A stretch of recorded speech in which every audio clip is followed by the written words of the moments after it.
What's up, guys? Welcome back to another vlog. I'm going to show you guys today how to change a water pump on a Jeep Grand Cherokee 2007.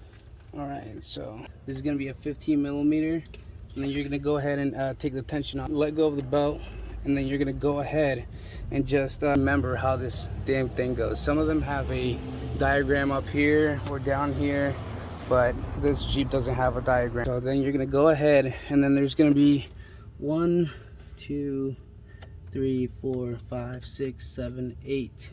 There's going to be 8 13 millimeter bolts around the water pump. Then after you take off the water pump, you want to go ahead and clean the surface off and get rid of all that gunk. And so here's the new one. What you want to do is get some parts cleaner, and then I am going to be putting some ultra gray, which I got at Harbor Freight for like $7 or something like that. We're gonna continue putting this on, and then we'll be right back. Oh, and by the way, if you're gonna be using a razor like I am, be very careful going around the edge. You know, you don't want to put pressure in there and gouge the the surface. Your pump ready, you cleaned it off, you put your gasket on.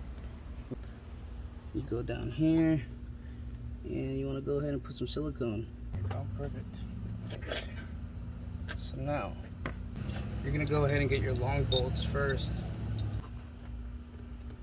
You want to come down here. Let's look for the pattern. And I think this is going to be a pattern. So there's really no way of telling which bolt goes where, but it's almost impossible.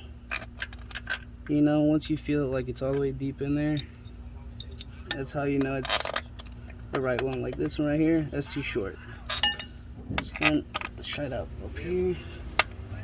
Nope, too short. Right there. That one goes all the way in. Now you got all your smaller bolts. No, they're all the right size, same size. Push it back.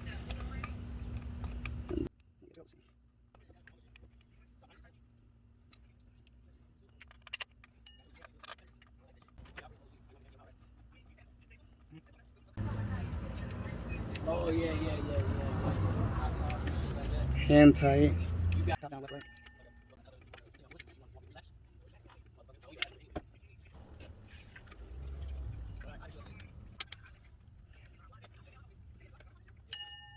Sensei.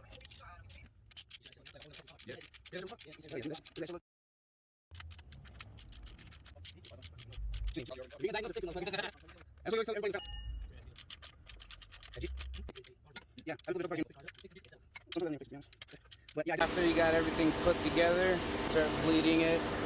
I do not have any kind of special bleeding tools or anything. A bleeder screw right on top right here. T50.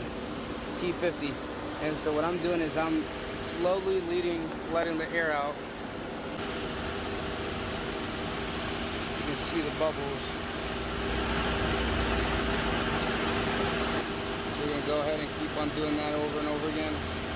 Make sure you got fluid in here. And at first, this hose is gonna be cold. So you just gotta make sure that you keep on pumping it, pushing the bubbles out, burping it. This hose will start getting hot, and then down there should be cold.